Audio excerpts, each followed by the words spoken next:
लोकसभा निवडणुकीवेळी तुम्ही आढाळी MIDC 500 उद्योग आणणार असं आश्वासन दिलं होतं. हो, अजून कंटिन्यू आहे आश्वासन. पण ते उद्योग कधी येणार आहेत? म्हणजे माझा इथले तरुण अजूनही माझा गोव्यावर प्रश्न- अवलंबून आहे. जाताना त्यांचे ऐकून मला प्रश्न कळला. आता उत्तर एक समाधान झालं नाही तर रिपीट विचार.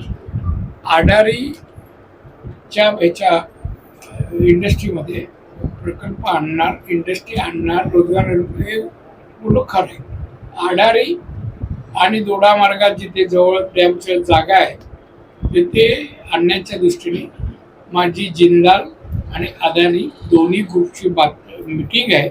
मीटिंग झाल्यानंतर त्यातलं कोण लावणारा इथे इंडस्ट्री, मला 500 तरी कारखाने आणणारा उद्योजक पाहिजे. जमीन माझ्याकडे उपलब्ध आहे, ती रोजगारासाठी ठेवली आहे. मला 1 लाख रोजगार निर्माण करायचे आहे जिल्ह्यात, अशी प्रोव्हिजन मी जमिनीची केलेली आहे. माझी बोलणी झाली का मी जाहीर करीन. पण मी आश्वासन दिलं नाही म्हणत नाही. मी प्रयत्न आहेत, रोजगारासाठी प्रयत्न आहे.